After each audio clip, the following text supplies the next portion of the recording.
ES4/0 ExCELENE welding cable can be used for the incoming service for a 400 amps resistance welder. The welding cable is rated for 600 amps within 100 feet, indicating its capacity to carry 600 amps of current without overheating.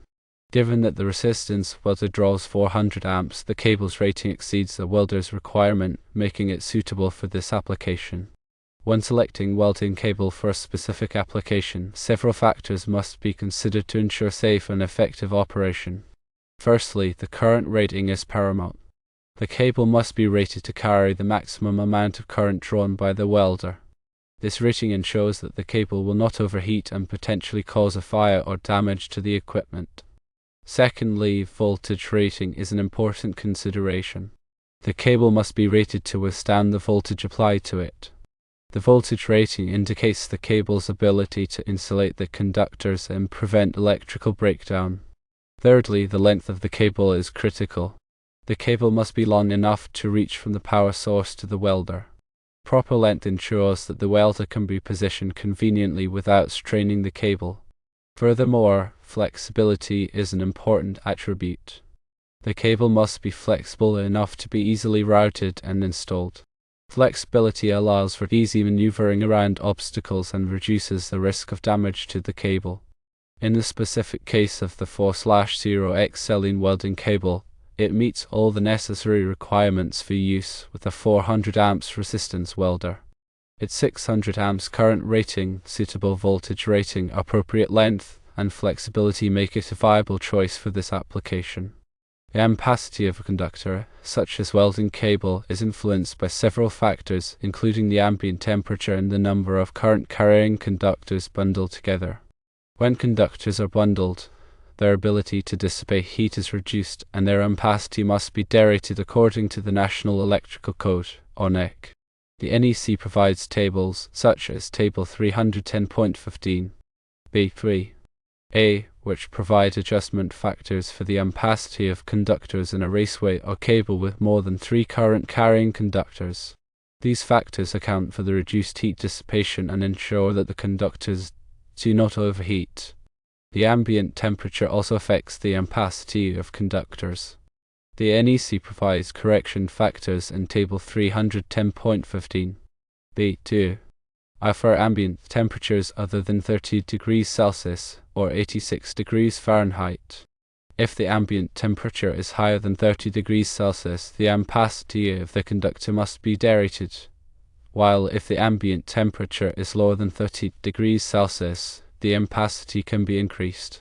These correction factors account for the increased or decreased heat dissipation at different temperatures. In addition to the NEC, other standards and regulations may also apply to the installation of welding cable. These standards may include those published by organizations such as the Institute of Electrical and Electronics Engineers, or IEE, and the National Fire Protection Association, or NFPA. It is important to consult with a qualified electrician or electrical engineer to ensure that the welding cable is installed in accordance with all applicable codes and standards. Welding cable is designed to be flexible and durable, making it suitable for use in demanding environments. It typically consists of finely stranded copper conductors insulated with a tough, abrasion-resistant jacket. The fine stranding provides flexibility, while the jacket protects the conductors from damage. Welding cable is available in a variety of sizes, ranging from small gauges for low current applications to large gauges for high current applications. The appropriate size of welding cable depends on the current requirements of the welding machine and the length of the cable run. It is important to select the correct size of welding cable to ensure safe and efficient operation. When installing welding cable, it is important to follow all safety precautions. This includes disconnecting the power source before working on the electrical system, wearing appropriate personal protective equipment, or PPE, such as gloves and eye protection, and using proper tools and techniques. It is also important to ensure that the welding cable is properly supported and protected from damage.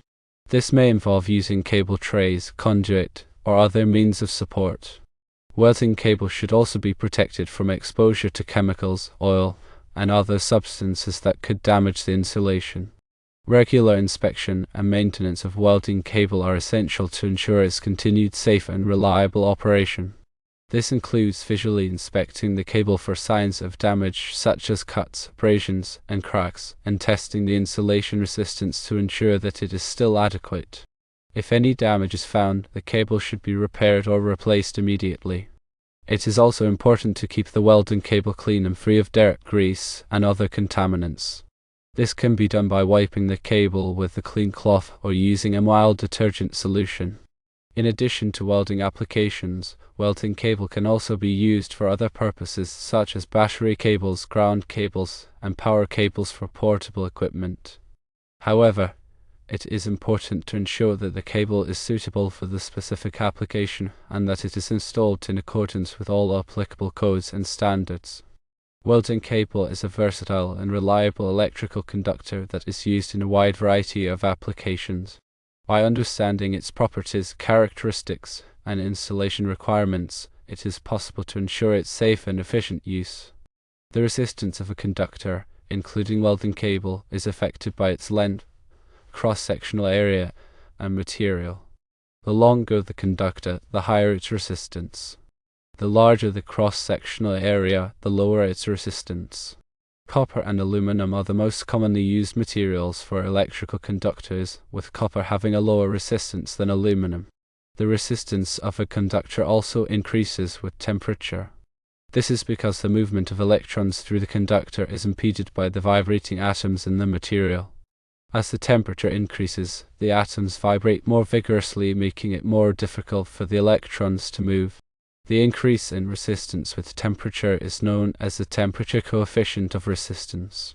The voltage drop in a conductor is the decrease in voltage from the source to the load due to the resistance of the conductor. The voltage drop can be calculated using Ohm's law, which states that voltage equals current times resistance, or volts equals amps times ohms. Excessive voltage drop can cause problems such as dimming lights, reduced motor performance, and overheating of equipment. To minimize voltage drop, it is important to use conductors that are large enough to carry the current without excessive resistance. It is also important to keep the length of the conductors as short as possible. The National Electrical Code, or NEC, provides guidelines for calculating voltage drop and for selecting conductors that will minimize voltage drop. The NEC recommends that the voltage drop in a branch circuit should not exceed 3%, and that the voltage drop in a feeder should not exceed 5%. The insulation on electrical conductors, including welding cable, is designed to protect the conductors from damage and to prevent electrical shock. The insulation must be able to withstand the voltage applied to the conductor without breaking down. The insulation must also be resistant to heat, moisture, chemicals, and other environmental factors. There are many different types of insulation available for electrical conductors. Some common types include polyvinyl chloride, or PVC, cross-linked polyethylene, or XLPE, and rubber. The type of insulation that is used depends on the application and the environmental conditions. It is important to select the correct type of insulation to ensure safe and reliable operation. Overcurrent protection devices, such as fuses and circuit breakers, are used to protect electrical circuits and equipment from damage caused by excessive current. These devices are designed to interrupt the flow of current when it exceeds a predetermined level. Fuses are one-time devices that melt and break the circuit when an overcurrent occurs. Circuit breakers are reusable devices that trip and open the circuit when an overcurrent occurs. Circuit breakers can be reset after the overcurrent is cleared. The size of the overcurrent protection device must be matched to the ampacity of the conductors that it is protecting. The NEC provides guidelines for selecting the appropriate size of overcurrent protection device for different types of circuits and equipment. Grounding is the process of connecting electrical equipment and circuits to the earth. Grounding provides a low resistance path for fault current to flow back to the source, which helps to protect people and equipment from electrical shock. Grounding also helps to stabilize the voltage in the electrical system and to reduce electrical noise. There are two main types of grounding systems: solid grounding and impedance grounding. In a solid grounding system, the neutral point of the electrical system is directly connected to the earth. In an impedance grounding system, the neutral point is connected to the earth through a resistor or other impedance. The type of grounding system that is used depends on the application and the voltage level of the electrical system. Bonding is the process of connecting all of the metal parts of an electrical system together. Bonding helps to create a low impedance path for fault current to flow back to the source, which helps to protect people and equipment from electrical shock. Bonding also helps to reduce electrical noise. The NEC requires that all metal parts of an electrical system be bonded together. This includes metal conduits, metal enclosures, metal equipment frames, and metal water pipes. Electrical safety is a critical aspect of working with electricity. It is important to follow all safety precautions to prevent electrical shock and other injuries. Some important safety precautions include disconnecting the power source before working on electrical equipment, wearing appropriate personal protective equipment, or PPE, such as gloves and eye protection, using proper tools and techniques, and avoiding contact with water or other conductive materials when working with electricity. It is also important to be aware of the potential hazards associated with electricity, such as electrical shock, arc flash, and arc blast. Electrical shock can occur when a person comes into contact with a live electrical conductor. Arc flash is a dangerous condition that can occur when a short circuit or other electrical fault causes a sudden release of energy in the form of an arc. Arc blast is the pressure wave that is created by an arc flash. Arc flash and arc blast can cause serious burns, injuries, and even death. To protect against arc flash and arc blast, it is important to wear appropriate arc-rated PPE such as arc-rated clothing, gloves, and face shields. It is also important to follow safe work practices, such as maintaining a safe distance from energized equipment and using proper lockout/tagout procedures. Lockout/tagout is a safety procedure that is used to prevent accidental energization of electrical equipment during maintenance or repair. The procedure involves disconnecting the power source to the equipment and then locking and tagging the disconnect switch to prevent it from being turned back on. Lockout/tagout is an essential safety practice that helps to protect workers from electrical shock and other injuries. Regular training is essential to ensure that workers are aware of the potential hazards associated with electricity and that they know how to work safely around electrical equipment.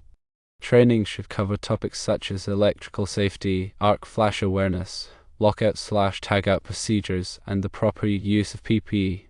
By following these safety precautions, it is possible to minimize the risk of electrical accidents and injuries. When dealing with electrical installations, it is essential to adhere to all applicable codes and standards. These codes and standards are designed to ensure the safety of people and property. The National Electrical Code, or NEC, is the most widely used electrical code in the United States. The NEC is updated every 3 years and contains detailed requirements for the safe installation of electrical systems. In addition to the NEC, other standards and regulations may also apply to electrical installations. These standards may include those published by organizations such as the Institute of Electrical and Electronics Engineers, or IEE, and the National Fire Protection Association, or NFPA. It is important to consult with a qualified electrician or electrical engineer to ensure that the electrical installation complies with all applicable codes and standards. The inspection and testing of electrical installations are essential to ensure that they are safe and functioning properly. Electrical inspections are typically performed by qualified electrical inspectors who are trained to identify potential hazards and code violations. Electrical testing involves using specialized equipment to measure various electrical parameters such as voltage, current, resistance, and insulation resistance. The results of the electrical testing can be used to identify potential problems and to verify that the electrical installation is functioning properly. Regular inspection and testing of electrical installations can help to prevent electrical accidents and to ensure the continued safe and reliable operation of the electrical system. The 4/0 ExCELENE Welding Cable appears suitable for the 400 amps resistance welder application. However, a comprehensive evaluation should consider all relevant factors and applicable codes to confirm compliance and safety.